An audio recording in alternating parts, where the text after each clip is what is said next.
यहाँ पर 2 दिन पहले 1,20,000 आउटसोर्स कर्मचारियों की नौकरी से निकालने, उनकी छटनी करने का समाचार काफी प्रमुखता से चला। प्रिंट मीडिया ने भी छापा और इलेक्ट्रॉनिक मीडिया ने भी उसे बड़ी प्रमुखता से दिखाया है। इस समाचार के चर्चा में आने के बाद हमारे तमाम सारे साथियों ने मैसेज किए, फोन किए और उन्होंने ये जानना चाहा कि ये बात सही है या गलत है, क्या ऐसा होगा, क्या सरकार ऐसा करेगी, आगे क्या होगा, आदि आदि सवाल लोगों ने किए। इसी दौरान लोगों ने वेतन बढ़ेगा कि नहीं बढ़ेगा भी जैसे सवाल भी उन्होंने रखे। तो साथियों, जो 2 दिन पहले जो समाचार आप लोगों ने पढ़ा है, ये समाचार पर अब से दिसंबर 2025 में काफी बहस हो चुकी है। कई चैनलों ने डिबेट भी कराई थी, अखबारों ने भी छापा था और दिसंबर 2025 में सरकार ने ये नीतिगत निर्णय ले लिया है कि अब मध्य प्रदेश के अंदर जो तमाम सारे अस्थायी आउटसोर्स पद थे, अस्थायी पद थे, उनको खत्म किया जाएगा और सिर्फ जो है 2 कैडर रहेंगे, एक स्थायी कर्मचारियों का, एक संविदा कर्मचारियों का। बाकी अगर जरूरत पड़ने पर जो भर्तियां की जाएंगी वो अंशकालीन वगैरह वगैरह की भर्ती की जाएंगी, आउटसोर्स की भी भर्ती की जाएगी। ये जो 2 दिसंबर 25 का एक आदेश है जो हमने अपने पेज पर भी डाला था, काफी लोगों ने पढ़ा है। ये आप फिर उस पेज पर जाकर इस आदेश को पढ़ें। ये आदेश स्पष्ट कह रहा है कि चतुर्थ श्रेणी के पदों के विरुद्ध ऐसे नियोजनों को छोड़कर अन्य सभी नियोजन मार्च 2027 के पूर्व समाप्त किए जाकर मध्य प्रदेश शासन वित्त विभाग के प्रपत्र क्रमांक 24 के अधीन आवश्यक पद की पूर्ति की जाएगी वगैरह वगैरह वगैरह। ये आदेश है जो निकाला जा चुका है कि मार्च 2027 से पहले आउटसोर्स कर्मचारी जितने भी कार्यरत हैं निजी एजेंसी के माध्यम से, उन सबको जो है पहले निकाला जाएगा और उसके बाद नए सिरे से उनका नियोजन किया जाएगा। जो चतुर्थ श्रेणी के पदों पर आउटसोर्स कर्मचारी काम कर रहे हैं उनके लिए थोड़ा रियायत इस आदेश में बरती गई है कि उन्हें छोड़ा जाएगा। अब चतुर्थ श्रेणी के पदों पर जो काम कर रहे हैं आउटसोर्स कर्मचारी, वो अस्पतालों में हैं या अन्य दूसरी जगह साफ सफाई का काम करते हैं, चौकीदारी का काम करते हैं, शौचागार का काम करते हैं वगैरह, इनको छोड़ा जाएगा। बाकी सबको वो निकालेंगे और निकालने के बाद जो नई भर्ती करेंगे तो इसी आदेश में ये कहा गया है कि जो है अब सरकार विभागीय आवश्यकताओं के अनुरूप भविष्य में सिर्फ कंडिका 1, 2(1) एवं कंडिका 2(4) की श्रेणी के पदों का ही सृजन किया जाएगा, यानी स्थायी कर्मचारी और संविदा कर्मचारी के पदों का ही सृजन किया जाएगा। ये कंडिका 1, कंडिका 2, 4 कहा है उन्होंने, जो इस आदेश की है। इसके अलावा कार्मिकों का नवीन नियोजन कंडिका 2(7), कंडिका 2(8) तथा कंडिका 2(9) की श्रेणी में ही किया जाएगा। अब कंडिका 2(7), 2(8 और 2(9) क्या है ये भी सुन लीजिए। कंडिका 2(8) ये है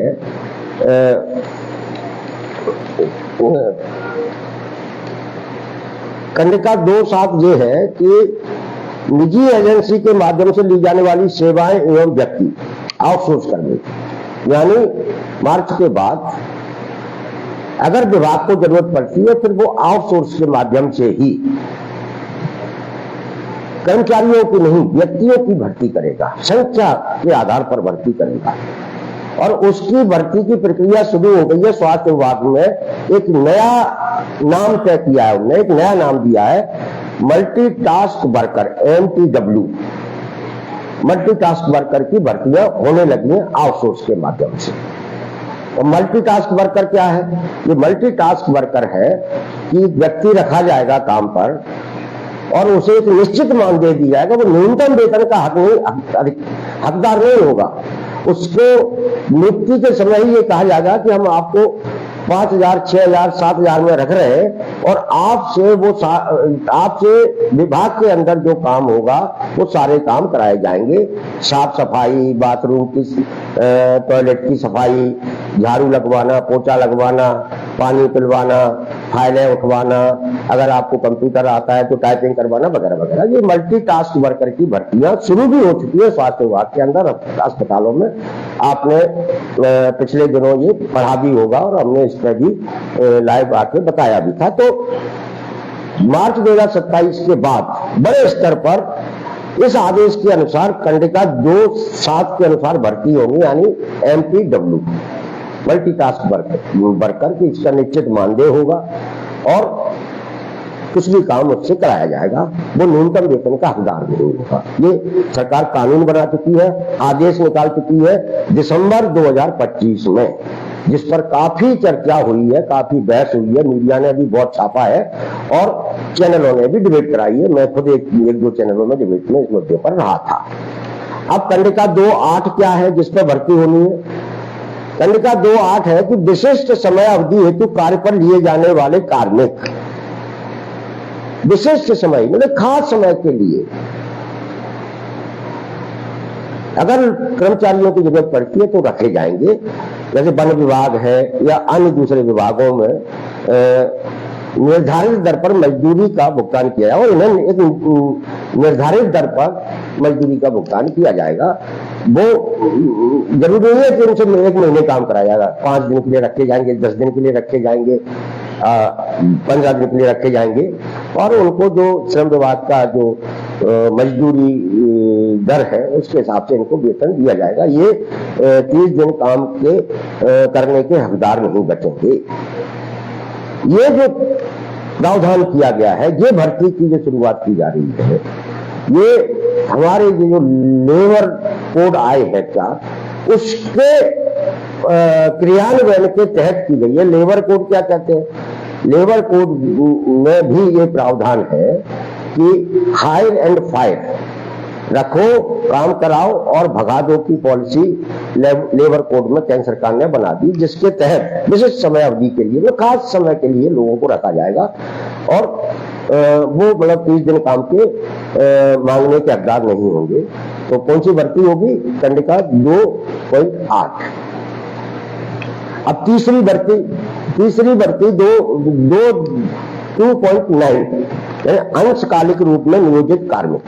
अंशकालीन क्या कि थोड़े से समय के लिए बुला लिया। जैसे आप अपने घर पर एक बाई को बुलाते हैं झाड़ू पोछे के लिए, बर्तन मांजने के लिए, खाना बनाने के लिए, तो एक इसको आप थोड़े से समय के काम के लिए उसको उसी हिसाब से पैसा देते हैं। अगर वो आप घर में बाई बुला रहे हैं, बर्तन मांजेगी तो बर्तन का पैसा देंगे, झाड़ू पोछा करवा रहे हो झाड़ू पोछा का पैसा देंगे, कपड़े धुलवा रहे हो तो कपड़े के पैसे देंगे, धुलवाने के पैसे देंगे, खाना बनवा रहे हो तो उसके पैसे देंगे।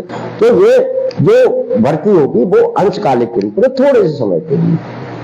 लेकिन इस मध्य प्रदेश में तो अंशकालीन कर्मचारी 20 साल से 12-12 घंटे काम कर रहे हैं। आज भी सरकार के रिकॉर्ड में है, पूरे स्कूलों में, छात्रावासों में, आयुष विभाग में, पशु चिकित्सा विभाग में, सब जगह अंशकालीन के नाम से भर्ती कर रखी है थोड़े समय के लिए और उनसे 10-10, 12-12 घंटे काम करा रहे हैं और पैसा कितना दे रहे हैं? 5,000 रुपये। तो जो अंशकालिक रूप में जो भर्ती की जाएगी उसका भी प्रावधान दे रहेगा कि 2,000-3,000 रुपए दिए जाएंगे और नाम उनका अंशकालीन ये भर्ती कर सकते हैं विभाग अपने स्तर पर। जैसा कि अभी पंचायतों में जो काम कर रहे हैं कर्मचारी, चौकीदार, पंप ऑपरेटर, वृत्त, सफाई कर्मी, उनको क्या देते हैं? 2,000-3,000। यही कहते हैं अंशकालीन कर्मचारी हैं, ये थोड़े समय के लिए बुलाते हैं और इतना काम कराते हैं। तो ये व्यवस्था सरकार स्थायी रूप से मध्य प्रदेश में बनाने जा रही है। ये फाइनल हो चुका है और ये फाइनल हमने नहीं किया है, 2025 में सरकार ने आदेश किया है। और इस आदेश के खिलाफ अगर मध्य प्रदेश में कोई बोला था, किसी ने अगर प्रदर्शन किया था, तो हम लोगों ने ही इसके खिलाफ बोले, अखबारों में खबरें प्रमुखता से छपवाई, चैनलों में डिबेट कराई, जिला स्तर पर ज्ञापन दिए। फरवरी में जो हड़ताल की थी, इसके विरुद्ध ही हड़ताल की गई, सारे जिलों में ज्ञापन दिए गए और भोपाल में भी प्रदर्शन किया। और अभी भी 30 अप्रैल को हम लोगों ने प्रदर्शन किया था, तो उसमें भी एक मांग ये थी कि दिसंबर 2025 का आदेश वापस लिया जाए। यही हम लोगों का। तो मध्य प्रदेश में इस आदेश के खिलाफ कौन बोल रहा था, कौन लड़ रहा था, कौन संघर्ष कर रहा था, ये आपको समझने की जरूरत है। सिर्फ और सिर्फ ऑल डिपार्टमेंट अस्थायी आउटसोर्स कर्मचारी मोर्चा और उसके पदाधिकारी इस आदेश के खिलाफ पहले दिन से ही संघर्ष कर रहे थे, क्योंकि ये आदेश लाखों लाख लोगों की नौकरियों को खा जाने वाला आदेश था, छटनी का रास्ता बनाने वाला आदेश था और तुच्छ से पैसे में जीवन भर काम कराने के लिए कर्मचारियों की भर्ती करने वाला आदेश था। इसलिए हम इसका शुरू से विरोध कर रहे थे और इसी आदेश के अमल की प्रक्रिया अब मध्य प्रदेश सरकार ने शुरू की है। और जिस प्रक्रिया के तहत 2-3 दिन पहले अखबारों ने खबर भी छापी, भास्कर ने प्रमुखता से छापी, दूसरे अखबारों ने भी छापी और उसके बाद चैनलों में डिबेट की। तो जो 3 दिन पहले जो खबर आप पढ़ रहे थे, जिसको लेके आप बेचैन थे, विचलित थे, वो खबर 2025 के आदेश, दिसंबर 2025 के आदेश के क्रियान्वयन के तहत छपी खबर है वो। यानी ये होना है 2025 मार्च 2027 तक जितने भी लोग आउटसोर्स कर्मचारी जो क्लास 3 के पदों पर, जिनमें कंप्यूटर ऑपरेटर हैं या अन्य दूसरे कर्मचारी आउटसोर्स कर्मचारी हैं जो क्लास 3 के पदों पर काम कर रहे हैं, उनकी नौकरी के लिए वाकई खतरा है। इन छटनी की जाएगी और फिर उसके बाद मल्टीटास्क वर्कर के रूप में आपकी नई नियुक्ति की जाएगी, चाहे वो आप होंगे या दूसरा भी कोई हो सकता है। बेरोजगारों की लंबी लाइन लगी हुई है। जहां भी जिसको पता चलता है कि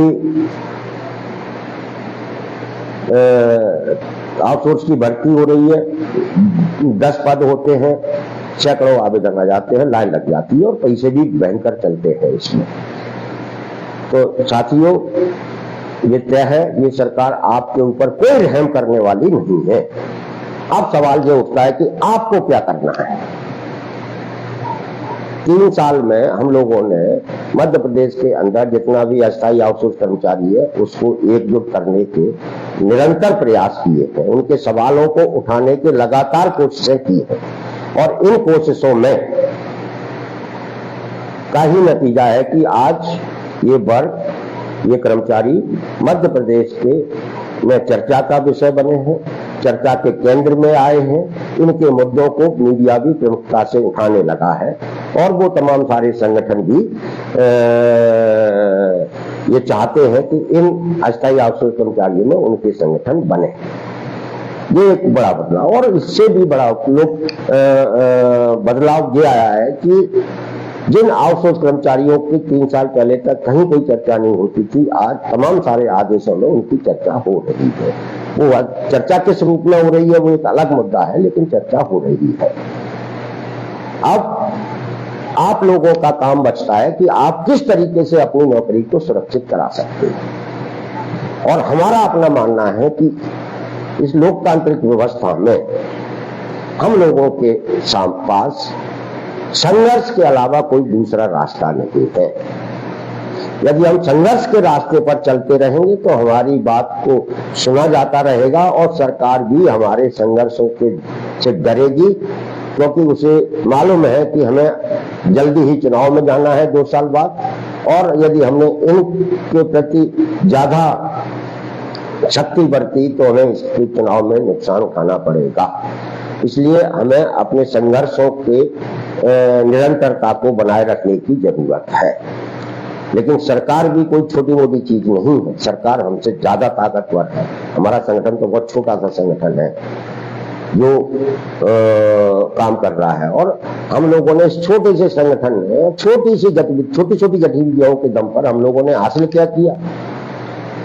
हम लोगों ने, आप खुद इसके, आप लोग जितना भी हमारा आउटसोर्स कर्मचारी है, 2023 में हमने पहली बार मध्य प्रदेश में न्यूनतम वेतन पुनरीक्षण का मुद्दा उठाया था, पुनरीक्षित कराने का मुद्दा पहली बार। और उसके लिए हमने बहुत सारे धरने प्रदर्शन किए, विपक्ष के नेताओं का सहारा लिया, चिट्ठियां लिखवाई, सब कुछ किया 2023 में। तब मध्य प्रदेश का न्यूनतम वेतन था बेसिक और महंगाई भत्ता मिलाकर न्यूनतम बता रहे 9,575 रुपये। कितना था? 9,575।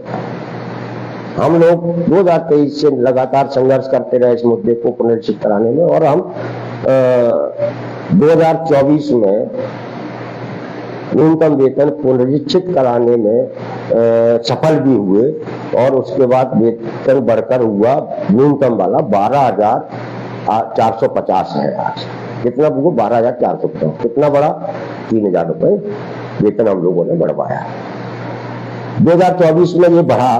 फिर भारतीय मजदूर संघ की जो समर्थित यूनियन है मालिकों की, वो कोर्ट चली गई, स्टे लगा, तब भी हम लड़ते रहे, इंदौर तक लड़ते गए, जिलों में ज्ञापन दिए, सब जगह लड़े, और मार्च 2025 में न्यायालय से स्टे हटा और सबको एरियर सहित ये बढ़ा हुआ वेतन मिलना शुरू हुआ। ये हमारे छोटे छोटे संघर्षों की उपलब्धि है। मध्य प्रदेश, आप भी तमाम सारे संगठनों से जुड़े हुए हैं। जितने भी कर्मचारी, अस्थायी कर्मचारी, आउटसोर्स कर्मचारी के बीच में जो लोग काम कर रहे हैं, किसी एक संगठन का नाम बता दीजिए, किसी एक नेता का नाम बता दीजिए जिसने न्यूनतम वेतन का मुद्दा उठाया हो और उसके लिए कभी 10 लोगों का धरना भी दिया हो। हमने तो 6-7 प्रदर्शन भोपाल में कर चुके थे इस मुद्दे को लेकर। तो ये हम लोगों के छोटे छोटे का नतीजा था कि हम लोगों ने अपने इन कर्मचारियों के, और इससे निजी क्षेत्र के भी मजदूरों को फायदा हुआ कि 3,000 रुपए वेतन बढ़वाने में हम लोग सफल हुए। और इसी से हम लोगों के और हमारे संगठन का विश्वास और भरोसा मध्य प्रदेश के लाखों लाख अस्थायी आउटसोर्स कर्मचारियों में बढ़ा, और वो हमारा इस आंदोलन का हिस्सा बनने लगे। और तभी हमारे संगठन के लोगों में ये विश्वास भी पैदा हुआ कि हम इस आउटसोर्स व्यवस्था में काम करने वाले लोगों का विभाग में एक लघु कैडर बनाकर, एक नया कैडर बनाकर संविलियन करा सकते हैं, बशर्ते हम लोग एकजुट होकर संघर्ष के रास्ते पर आ जाएं। लेकिन हमको हमारी इस एकता को तोड़ने की सरकार, ठेकेदार, सरकार समर्थित संगठनों ने भी भरपूर कोशिशें की है, भरपूर कोशिश की। आप लोग सोचते होंगे कि हम बड़ी निश्चितता के साथ काम करते जा रहे, ऐसा नहीं है।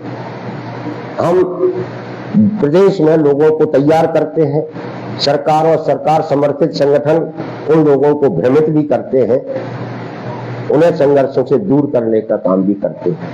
ठेकेदार कंपनियां कर्मचारियों को रोकने के लिए अभियान चलाती थी। हम अपने कार्यक्रम को करने के लिए भोपाल में अगर हम कोई प्रदर्शन करने वाले हैं, उसकी तैयारियों के लिए जितना अभियान नहीं चलाते, उससे बड़ा अभियान ठेकेदार और कंपनियां कि कर्मचारी उस कार्यक्रम में न जाए, इसके लिए चलाती थी। नौकरी से निकाल देंगे, धमकियां देते थे, हटा देंगे, और लोगों को रोकते थे। उसके बाद भी हम लोगों ने भोपाल में अच्छे प्रभावशाली प्रदर्शन किए, जैसे मीडिया का बहुत साथ मिला। तो साथियों, ये सब कुछ मैं इसलिए बता रहा हूँ कि ये जो खबरें आ रही हैं, ये खबरें तो आ रही हैं, खबरें सही भी हैं, क्योंकि सरकार ये फैसला कर चुकी है। इस सरकार की आपसे या आपके प्रति कोई सिंपैथी नहीं है, कोई हमदर्दी नहीं। आप देखिए कि लेबर कोड लागू हो रहे हैं, उसकी भी प्रक्रिया चल रही है, मीटिंगें हो रही हैं, न्यूनतम वेतन का मुद्दा है, कर्मचारी मजदूर आंदोलन कर रहा है, इतने सारे बदलाव हो रहे हैं। सरकार ने एक पॉलिसी बना दी कि हम इन कर्मचारियों की छटनी करेंगे, इन्हें इस तरीके के कर्मचारी रखेंगे, ये पॉलिसी बना दी। लेकिन मध्य प्रदेश के श्रम मंत्री आदरणीय प्रहलाद पटेल जी पूरी तरीके से मौन है, खामोश है। ये इस मुद्दे पर आज तक, अभी तक एक शब्द तक नहीं बोले। एक शब्द नहीं बोलते, मुख्यमंत्री भी एक शब्द नहीं बोलते। यानी जो मजदूर कर्मचारी वर्ग उनकी चेतना से बाहर है, और यही सबसे बड़ी चिंता का विषय है। हमारे मुख्यमंत्री और श्रम मंत्री की खामोशी ये बताती है कि मध्य प्रदेश का वो लाखों लाख मजदूर कर्मचारी, उनके लिए कोई मायने नहीं रखता। जब हम ये मुद्दे उठाते हैं कि मध्य प्रदेश में 2000, 3000, 4000, 5000 में काम कराया जा रहा है, तो सरकार का श्रम विभाग विज्ञापनों की झड़ी लगा देता है सोशल मीडिया पर, अखबारों में, चैनलों में, कि हम मजदूरों को, कर्मचारियों को ये सुविधाएं दे रहे हैं, ये सुविधाएं दे रहे हैं, ये सुविधाएं दे रहे हैं। अभी जब 30 अप्रैल को हम लोगों ने भोपाल में प्रदर्शन किया था, उससे पहले और उसके बाद यही अभियान चलता रहा सरकार का। आप श्रम विभाग के पोर्टल पर जाके देखेंगे, उनके पेज पर जाके देखेंगे तो पता चलेगा। तो और ऐसा लगता है कि जैसे सरकार ने इन सारे मजदूरों कर्मचारियों के लिए पूरा सब कुछ कर दिया है, अब कुछ करने की जरूरत नहीं है। तो साथियों, ये खबर जो आप, जिसके बारे में आप सवाल कर रहे थे, वो खबर चिंता करने वाली खबर है। यदि हमें अपनी नौकरी बचाना है तो एक ही रास्ता है, हमें यदि सम्मानजनक वेतन हासिल करना है तो एक ही रास्ता है, एकजुट होना, एकजुट होकर संघर्ष के रास्ते पर चलना। अब किसके साथ चलना है ये भी आपको तय करना है। जो आपकी बात, आपके सवालों को प्रभावशाली तरीके से सरकार की आंख में आंख डालकर उठा सकता है, आपको उस संगठन के साथ चलना है। 3 साल में आपने ये देख लिया होगा कि ऑल डिपार्टमेंट का स्थायी आउटसोर्स कर्मचारी मोर्चा ही है जो आपके सवालों को पूरी ताकत के साथ उठा रहा है और निरंतर उठाता चला रहा है। इसलिए ये आज मध्य प्रदेश में मुद्दा बने हैं। तो साथियों, बातचीत तो करने के लिए काफी कुछ था, लेकिन आज हम इस खबर पे ही अपनी बात को समाप्त करते हैं और आपसे कहते हैं कि देखिए, समय अब बहुत कठिन आने वाला है, बहुत कठिन समय आ रहा है।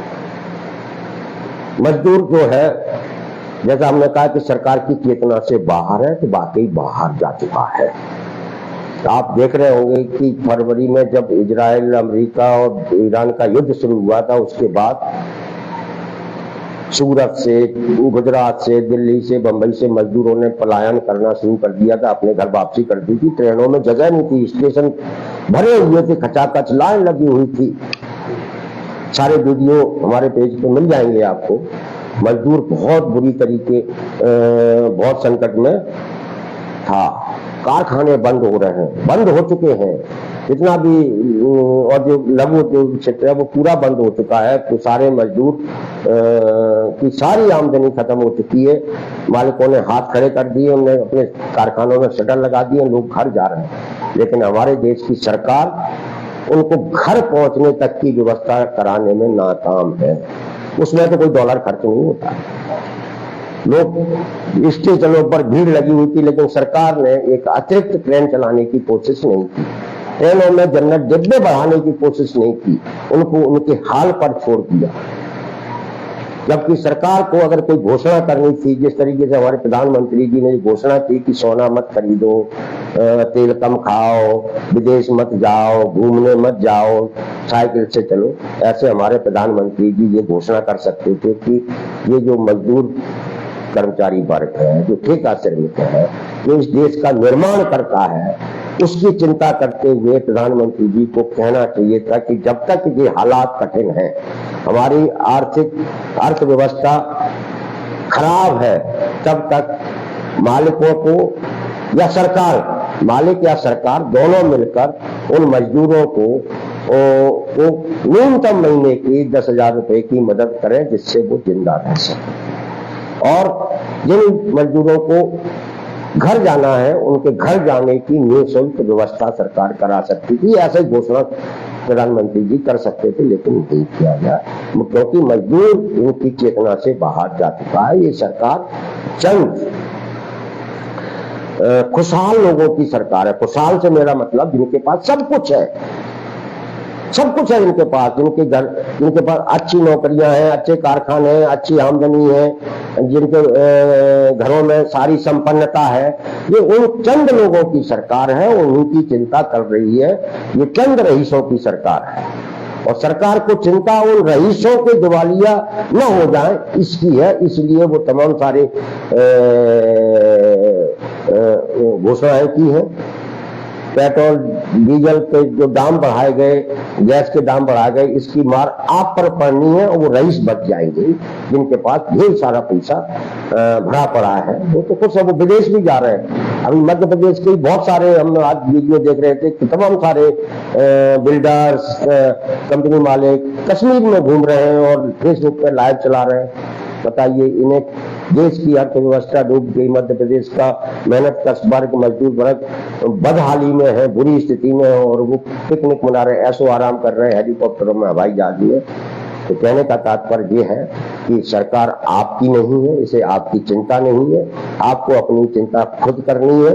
और जब तक ये देश आर्थिक मुश्किलों में, मुसीबतों में फंसा हुआ है, तब तक आप अपनी रक्षा खुद करें, खर्चे कम कर लें, जरूरत और जो भी वैकल्पिक आय के साधन तैयार कर सकते हैं वो करें।